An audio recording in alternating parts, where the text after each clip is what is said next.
Hello दोस्तों, कैसे हो आप सब। मेरे यूट्यूब चैनल पे आप सभी का स्वागत है।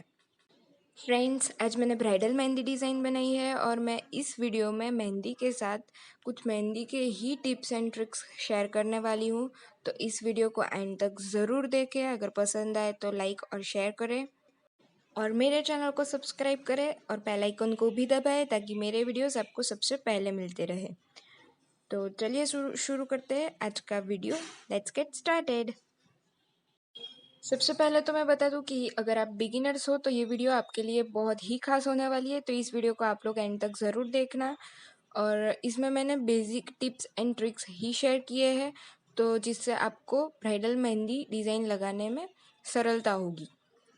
आप अच्छे से उसको लगा पाओगे। ठीक है। सबसे पहले तो मैंने बेस के तौर पे इसको सिंपल ही लिया है। सिंपल सी फ्लावर डिज़ाइन है और बेस पे भी सिंपल लाइन ही ली है। तो आप इसको चाहो उतना डेकोरेट कर सकते हो। ठीक है। सबसे पहले तो ये जो फ्लावर्स है वो ऐसे एंड पे बहुत ज़्यादा जचते हैं और मैं ज़्यादातर यही इस्तेमाल करती हूँ। और इससे आपकी मेहंदी का गेटअप भी बहुत ही अच्छे तरीके से आता है। तो मैं आपके लिए भी यही रिकमेंड करूँगी कि आप लोग भी अगर चाहो तो इस तरह के फ्लावर्स के कुछ गुच्छे या ऐसा कुछ ही लो, ताकि आपकी मेहंदी का गेटअप बहुत ही अच्छा आएगा। और हाँ, इस तरीके का कुछ भी डेकोरेशन टाइप का ज़रूर कीजिए, ताकि आपकी मेहंदी इससे बहुत ही खूबसूरत लगेगी।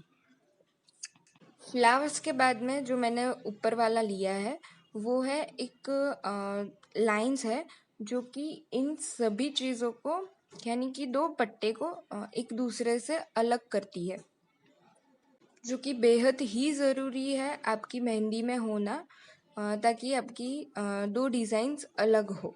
ठीक है। अब मैं बहुत ही भारी वाली, यानी कि बहुत ही हैवी डिज़ाइन लेने जा रही हूँ, जिससे बहुत ही भरा हुआ लगेगा मेहंदी डिज़ाइन। ठीक है। तो मैंने इस डिज़ाइन में बीच में कुछ इस तरीके का लिया है, ताकि ये दोनों तरफ से डिफरेंट हो जाए। वैसे तो ये डिज़ाइन सेम ही है, पर मैंने दोनों डिज़ाइन को अलग करने के लिए ही ये बीच में इस वेल का इस्तेमाल किया है। और जैसे कि ये ब्राइडल मेहंदी डिज़ाइन है, तो मैं तो यही कहूँगी कि इसको हो सके उतना छोटे छोटे कर्व्स लीजिए। मैंने बहुत ही छोटे लिए हैं। अगर आप चाहो तो वीडियो को पॉज करके देख सकते हो। ये बहुत ही छोटे कर्व्स है। तो आप हो सके उतने कम लीड की रखिए। अपने मेहंदी की कॉन को बहुत ही कम लीड का रखिए। ठीक है। क्योंकि ये डिज़ाइन बहुत ही भारी थी, तो मैंने इस डिज़ाइन को दूसरी डिज़ाइन से अलग करने के लिए ये बीच में बहुत ही सुंदर वेल का डिज़ाइन ली है। तो आप चाहो तो ऐसे कुछ भी डिज़ाइंस ले सकते हो, ताकि आपकी दो डिज़ाइन डिफरेंट हो जाए। ये मैंने जो भी डिज़ाइंस लिए हैं, ये डिज़ाइंस आप खुद ब खुद भी बना सकते हो और इसमें आप ही की क्रिएटिविटी काम आने वाली है। तो हो सके उतना, अगर आपने भरा हुआ डिज़ाइन लिया है तो फिर कुछ चेक्स या ऐसा ऐसा कुछ करके अपना डिज़ाइन अलग कर दो। ठीक है। ऐसा नहीं है कि हर टाइम चेक्स की वजह से ही आपका डिज़ाइन अलग होता है। जैसे कि मैंने यहाँ पे नेगेटिव डिज़ाइन ली है, तो ये आप इसको पूरा देखें, ताकि आपको नेगेटिव डिज़ाइन में भी पता चले कि इसको किस तरीके से पूरा भर देते हैं। इतना भरने के बावजूद भी मैंने इसमें फ्लावर्स और सर्कल्स लिए हैं, ताकि ये डिज़ाइन बहुत ही ज़्यादा भर जाए। और इसको भरने के लिए सबसे पहले तो इसकी आउटलाइन ही बना दीजिए, ताकि आपको भरने में बहुत ही आसानी होगी। वैसे तो ये फिलअप बहुत ही सिंपल लगता है, लेकिन अगर आप करोगे तब पता चलेगा कि ये नेगेटिव स्पेस में बहुत ही इम्पोर्टेंट रोल प्ले करता है। अगर आप नेगेटिव स्पेस डिज़ाइन में सबसे पहले ड्रॉ कर रहे हो फ्लावर्स या कुछ, तो सबसे कम वाली लीड पे ही लीड से ही बना दीजिएगा अपने फ्लावर्स और सब। अगर आपको फिल करना है तो आप उसके लिए दूसरा कोन या बड़ा रख सकते हो अपना लीड, ताकि आपको आसानी हो बनाने में। लेकिन अगर फ्लावर्स बनाना है तो उसको कम वाली लीड से ही बनाना, तो बहुत ही अच्छे आएंगे और प्रिटी भी दिखेगा। ठीक है। और अब देखिए, मैंने यहाँ पे ये डॉटेड डॉटेड लाइन ली है, ताकि आपकी मैं जो आने वाली डिज़ाइन है उससे इसको अलग कर पाऊँ। मैंने ये वाली डिज़ाइन भी इसीलिए ली है क्योंकि ये रिस्ट का पार्ट है। तो रिस्ट में ज़्यादातर ऐसे कुछ एंड होता है और फिर उसके बाद में से ही नई डिज़ाइन शुरू होती है। तो मैंने इसलिए रिस्ट पे फिर से दूसरा पट्टा लिया है ताकि डिज़ाइन भी अच्छी लगे। और मैंने फ्लावर्स के पत्ते ही लिए हैं ऐसे छोटे छोटे, ताकि ये डिज़ाइन बहुत ही सुंदर हो जाए। ठीक है, अब मैंने पीकॉक लिया है। जैसे कि आप लोग देख सकते हो, मैं सबसे पहले आउटलाइन बना रही हूँ। तो मैं भी यही चाहती हूँ कि अगर आप सीख रहे हो तो सबसे पहले किसी भी चीज़ की आप आउटलाइन बना लो, जिससे आपको अंदाज़ा आ जाए कि आप किस तरह का, कहाँ पे कौन सा शेप आएगा और कहाँ पे कौन सा डिज़ाइन आएगा।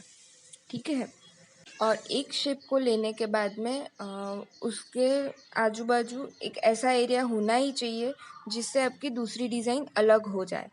जैसे कि यहाँ पे पिकॉक के बाद में मैं लेने वाली हूँ, आपको देख के पता चल ही जाएगा, लेकिन ऐसा कुछ अलग लीजिए ताकि आपको डिज़ाइन दो डिफरेंट हो। ये पीकॉक के शेप में एक ही डिज़ाइन फिलअप मत कीजिए, हो सके उतनी तरह तरह के डिज़ाइंस लीजिए और उसका एंड में से तो इतना बारीक कुछ भर दीजिए ताकि आपका पीकॉक बहुत ही अच्छा दिखेगा। और बीच में हो सके तो ऐसा मैंने जैसे चेक्स लिया है वैसा आप ले सकते हो।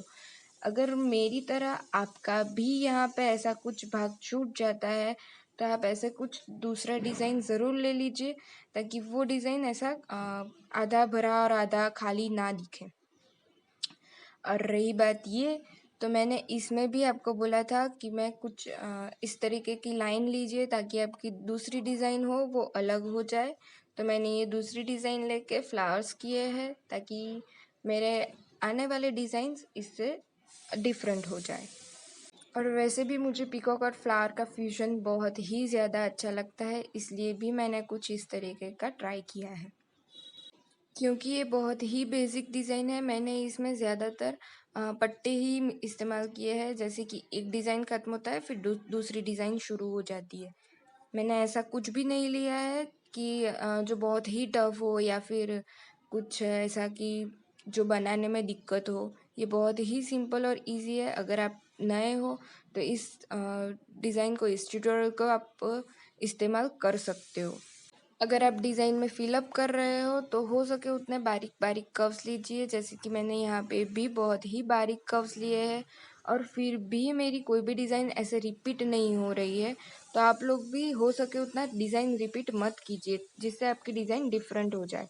और हाँ, अगर एक डिज़ाइन ख़त्म हो गई तो उसके बाद में दूसरा छोटा कर्व लीजिए ही लीजिए, ताकि उससे आपको खुद को भी ऐसा कुछ स्पेस मिल जाएगा कि आपको आगे क्या करना है और क्या करना चाहिए।